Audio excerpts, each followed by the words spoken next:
नमस्कार, मैं Madhusudan Kumar Mahto, PGT chemistry, lockdown e Pathshala DC Ramgarh में आप सभी का स्वागत करता हूँ। आज हम लोग क्लास 11th का एक टॉपिक पर चर्चा करने वाले हैं। क्लास 11th की केमिस्ट्री का एक टॉपिक पर चर्चा करने वाले हैं। टॉपिक है इलेक्ट्रॉन गेन एंथैल्पी। जैसा कि लास्ट वीडियो लेक्चर में हमने आयोनाइजेशन एनर्जी पर चर्चा किया था, जिसे कि आयोनाइजेशन पोटेंशियल भी कहते हैं, जिसमें हमने देखा था कि आइसोलेटेड गैसियस एटम्स के आउटर मोस्ट शेल से इलेक्ट्रॉनों को रिमूव कर रहे थे। यानी कि आइसोलेटेड गैसियस एटम के आउटर मोस्ट शेल से इलेक्ट्रॉनों को रिमूव कर रहे थे, जिसमें हमें एनर्जी सप्लाई करना पड़ता था। सीधे सीधे कहें तो आज का यह कॉन्सेप्ट आयोनाइजेशन एनर्जी या आयोनाइजेशन पोटेंशियल का रिवर्स प्रोसेस है।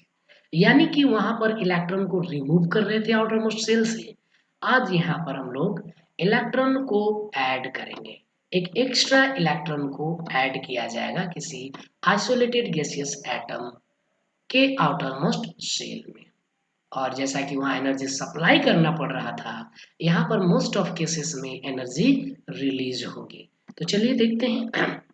टॉपिक का नाम क्या है? Electron gain enthalpy. जैसा कि नाम बता रहा है, इलेक्ट्रॉन गेन यानी इलेक्ट्रॉन गेन करेगा, इलेक्ट्रॉनों की संख्या बढ़ेगी, बाहर से इलेक्ट्रॉन ऐड करना है। एंथैल्पी क्या होता है? एंथैल्पी हम लोग कह सकते हैं heat energy, total heat content of the system. System में कितना हीट है, हीट एनर्जी। इसी को इलेक्ट्रॉन एफिनिटी भी कहते हैं। कुछ स्पेशल केस है, देखेंगे हम लोग आगे कब इलेक्ट्रॉन एफिनिटी कहते हैं, ठीक है। हालांकि साधारण बोलचाल में हम लोग इलेक्ट्रॉन गेन एंथैल्पी को इलेक्ट्रॉन एफिनिटी भी कहते हैं। तो चलिए इसका डेफिनेशन पर फोकस करते हैं। इसका डेफिनेशन क्या होगा? डेफिनेशन होगा, it is the heat change when an electron is added to the outermost shell of an isolated gaseous atom।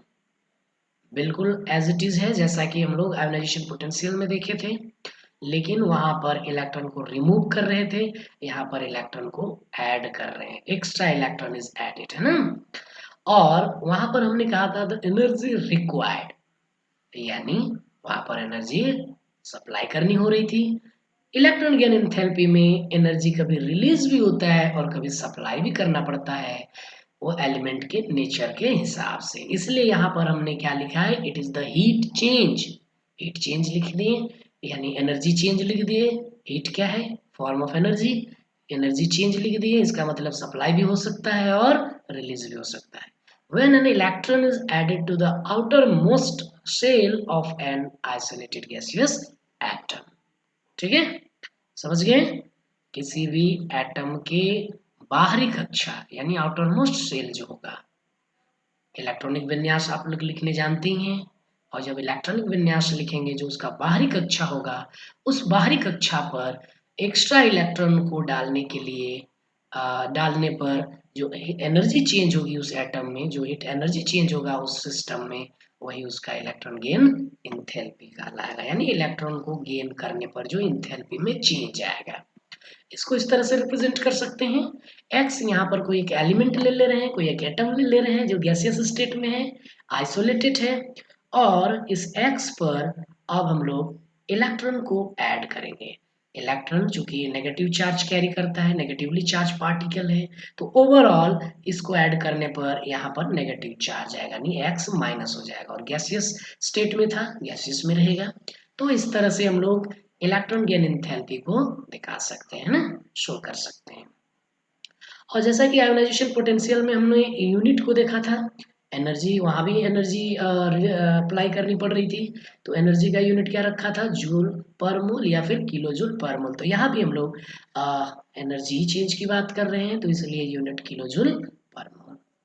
It may be positive और negative depending on the nature of the element. कहता है कि जो energy change होगा उसका sign negative रखेंगे या positive, ये डिपेंड करता है कि एलिमेंट कैसा है। एलिमेंट में इलेक्ट्रॉन ऐड करने पर, एटम में इलेक्ट्रॉन ऐड करने पर एनर्जी रिलीज हो रही है कि एनर्जी देना पड़ रहा है, इस पर निर्भर करता है कि एनर्जी का, इलेक्ट्रॉन गेन एंथैल्पी का साइन क्या रखेंगे हम लोग, ठीक है। For most of the element energy is release, क्या कहता है, ज्यादातर केसेस में, ज्यादा एटम के केस में एनर्जी रिलीज होता है when electron is added to their atoms, यानी ज्यादातर एलिमेंट के एटम में जब इलेक्ट्रॉन को ऐड करते हैं तो एनर्जी रिलीज होती है। सो electron gain enthalpy is negative, है ना, ये इलेक्ट्रॉन गेन एंथैल्पी को रिप्रेजेंट करते हैं डेल EgH से। तो ज्यादातर केस में एनर्जी रिलीज होता है, इसका मतलब है कि साइन हम नेगेटिव रखेंगे। चलिए आगे देखते हैं कब पॉजिटिव होगा। But the addition of a second electron to an already form anion make the reaction endothermic. क्या कहता है कि पहले से यदि यहाँ पर नेगेटिव चार्ज है ना, ऐसा स्पेसिस ले रहे हैं, ऐसा स्पेसिस ले रहे हैं, एटम ले रहे हैं जो पहले से एक इलेक्ट्रॉन लिया हुआ है और उस पर फिर से एक इलेक्ट्रॉन हम ऐड करना चाहते हैं, तो ज्यादातर केसेस में क्या होता है, एनर्जी सप्लाई करना पड़ता है, एनर्जी देना पड़ता है, और जिसके कारण क्या होगा कि इलेक्ट्रॉन गेन एंथैल्पी का साइन पॉजिटिव हो जाएगा। एक माइनस था और एक इलेक्ट्रॉन दिए तो दो माइनस हो गया, है ना। यहाँ पर एक टर्म यूज हुआ है एंडोथर्मिक, आप लोग पढ़े होंगे 10 क्लास 10 में, उष्माक्षेपी और उष्माशोषी। उष्माक्षेपी को कहते हैं एक्सोथर्मिक, जिसमें कि एनर्जी रिलीज होती है, आयोनाइजेशन पोटेंशियल में क्या था, एनर्जी देना पड़ रहा था। यहाँ भी इस केस में एनर्जी देना पड़ता है, यानी ये भी एंडोथर्मिक है, आयोनाइजेशन पोटेंशियल भी एंडोथर्मिक था, ये भी एंडोथर्मिक है, यानी उष्माशोषी है ना, उष्मा देना पड़ता है। लेकिन जब सिंगल इलेक्ट्रॉन को जब ऐड कर रहे हैं तो यहाँ पर एनर्जी रिलीज हो रही है, यानी ये एक्सोथर्मिक प्रोसेस था, लेकिन ये एंडोथर्मिक हो जा रहा है ना, ये उष्माक्षेपी था, ये उष्माशोषी हो जा रहा है।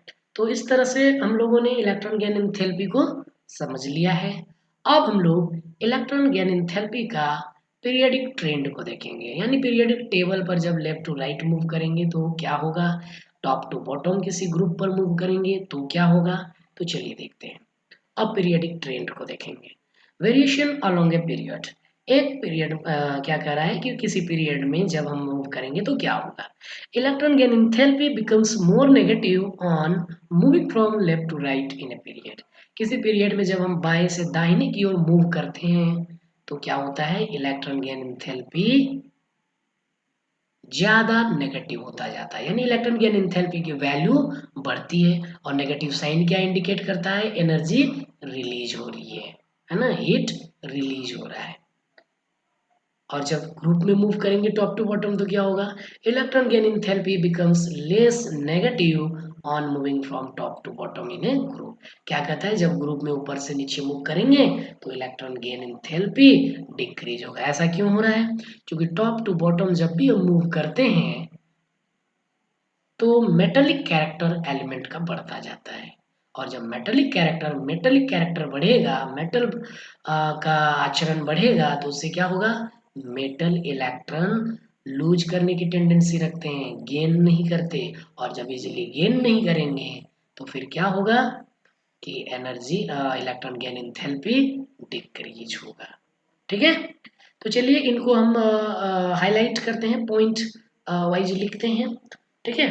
पहला point, group 17 element have very high negative electron gain enthalpies while group 18 element have large positive electron gain enthalpy। आप समझ ही गए होंगे, क्योंकि पीरियोडिक टेबल में लेफ्ट टू राइट अक्रॉस से पीरियड मूव करते हैं, किसी पीरियड में मूव करते हैं बाएं से दाहिने, तो इलेक्ट्रॉन गेन एंथैल्पी बढ़ता है, ठीक है, ने मोर एंड मोर नेगेटिव होता जाता है, वैल्यू बढ़ता जाता है, क्यों, क्योंकि इलेक्ट्रॉनों को गेन करने की टेंडेंसी बढ़ती है। लेकिन ये बढ़ने का क्रम कब तक चलता है, 17th ग्रुप तक। 18th ग्रुप नोबल गैसेस होते हैं जिनका की ऑक्टेट पहले से पूरा रहता है, तो उनमें इलेक्ट्रॉन गेन करने की टेंडेंसी नहीं होती है, वो इलेक्ट्रॉन एक्सेप्ट नहीं करते हैं 18 ग्रुप, ठीक है। लेकिन फिर भी यदि हम इलेक्ट्रॉन ऐड करना चाहें तो फिर हमें एनर्जी सप्लाई करना होता है, ठीक है, जिसके कारण इलेक्ट्रॉन गेन एंथैल्पी पॉजिटिव हो जाता है। दूसरा पॉइंट क्या कहता है, the negative of an electron gain enthalpy is defined as electron affinity, यानी कि कहता है कि इलेक्ट्रॉन गेन एंथैल्पी का साइन यदि नेगेटिव है है ना। यानी कि यदि एनर्जी रिलीज हो रही है तो उसको हम इलेक्ट्रॉन एफिनिटी भी कह सकते हैं। यानी जब इलेक्ट्रॉन एफिनिटी लिख के हम एनर्जी को शो करेंगे तो फिर नेगेटिव साइन देने की जरूरत नहीं है। लेकिन इलेक्ट्रॉन गेन एंथैल्पी यदि लिखेंगे तो साइन हमें नेगेटिव रखना पड़ेगा। If energy is released when electron is added to an atom then EA is positive. क्या कह रहा है, यदि एनर्जी रिलीज हो रही है तो ईए पॉजिटिव हो जाएगा यदि हम इलेक्ट्रॉन एफिनिटी लिख रहे हैं तो। लेकिन यदि इलेक्ट्रॉन गेन एंथैल्पी से शो कर रहे हैं तो फिर एनर्जी नेगेटिव हो जाएगा। If energy needs to be supply to add electron to an atom then ये इज नेगेटिव। लेकिन यदि एनर्जी सप्लाई करना पड़ रहा है तो ये नेगेटिव होगा, जबकि इलेक्ट्रॉन गेन एंथैल्पी पॉजिटिव होगा। यानी कि इलेक्ट्रॉन गेन एंथैल्पी और इलेक्ट्रॉन एफिनिटी में साइन को लेकर जस्ट उल्टा रिलेशन है ना। एनर्जी जब रिलीज होगा इलेक्ट्रॉन गेन एंथैल्पी नेगेटिव होगा, और जब एनर्जी सप्लाई होगा इलेक्ट्रॉन गेन एंथैल्पी पॉजिटिव होगा। चलिए एग्जांपल लेके देखते हैं। जैसे यहाँ पर हम देख सकते हैं पीरियोडिक टेबल के कुछ ग्रुप्स के एलिमेंट को लिए हैं। जैसे ग्रुप 1 एलिमेंट हम लोग जानते हैं, ग्रुप 1 एलिमेंट हाइड्रोजन को हटा दे तो बाकी मेटल होते हैं, और मेटल है तो मेटेलिक कैरेक्टर यदि है तो फिर वो इलेक्ट्रॉन गेन करने की टेंडेंसी नहीं रखते हैं ना, एबिलिटी नहीं रखते, क्षमता नहीं रखते। जबकि ग्रुप 16 को यहाँ हम लोग देख सकते हैं, ये नॉन मेटल होते हैं और इनमें इलेक्ट्रॉन गेन करने की क्षमता होती है, जिसके कारण देखिए कि वैल्यू को यदि हम देखेंगे तो वैल्यू बढ़ रहा है। तो पीरियोडिक टेबल में ये लेफ्ट साइड में होते हैं जबकि ये राइट साइड में है, ये 17th ग्रुप रहे। तो लेफ्ट टू राइट जब मूव कर रहे हैं तो आप देख सकते हैं ज़्यादा से ज़्यादा नेगेटिव हो रहा है, यानी इलेक्ट्रॉन गेन एंथैल्पी की वैल्यू बढ़ रही है ना। और साइन नेगेटिव क्यों है, क्योंकि एनर्जी यहाँ पर हीट एनर्जी रिलीज हो रही है। और जब टॉप टू बॉटम जा रहे हैं यहाँ पर आप लोग देख सकते हैं तो ये लगातार घट रहा है। क्यों, क्योंकि ऊपर से नीचे जाने पर मेटेलिक कैरेक्टर बढ़ रहा है, और मेटेलिक कैरेक्टर बढ़ेगा तो फिर इलेक्ट्रॉन गेन करने की टेंडेंसी घटेगा, यानी मेटल इलेक्ट्रॉन लूज करते हैं, गेन करने की टेंडेंसी उनमें नहीं होती है। तो ऊपर से नीचे जाने पर धात्विक गुण बढ़ रहा है, और जब धात्विक गुण बढ़ेगा तो इलेक्ट्रॉन को लेने की क्षमता घटेगा, जिसके कारण इलेक्ट्रॉन गेन एंथैल्पी भी घटेगी। यहाँ भी आप देख सकते हैं टॉप टू बॉटम घट रहा है, यहाँ भी टॉप टू बॉटम घट रहा है। लेकिन ग्रुप 0 एलिमेंट जिसको कि 18 ग्रुप एलिमेंट कहते हैं, यहाँ पर आप देख सकते हैं कि इलेक्ट्रॉन गेन एंथैल्पी पॉजिटिव है। पॉजिटिव क्यों है, क्योंकि इनका ऑक्टेट कंप्लीट होता है। इलेक्ट्रॉनिक कॉन्फ़िगरेशन या इलेक्ट्रॉनिक विन्यास आप लोग जब लिख के देखेंगे तो इसके बाहरी कक्षा में आप देखेंगे कि कंप्लीटली फिल्ड शेल होता है ना, ऑक्टेट कंप्लीट होता है। और जब ऑक्टेट कंप्लीट है तो इलेक्ट्रॉनों को लेने की क्षमता इनमें नहीं होती। फिर भी यदि हम बाहर से इलेक्ट्रॉन ऐड करना चाहें तो एनर्जी हमें देना पड़ता है, जिसके कारण इलेक्ट्रॉन गेन एंथैल्पी पॉजिटिव है। उम्मीद करते हैं इलेक्ट्रॉन गेन एंथैल्पी आप लोगों को समझ में आ गया होगा। आज का क्लास हम लोग यहीं समाप्त करते हैं। That's all, thank you.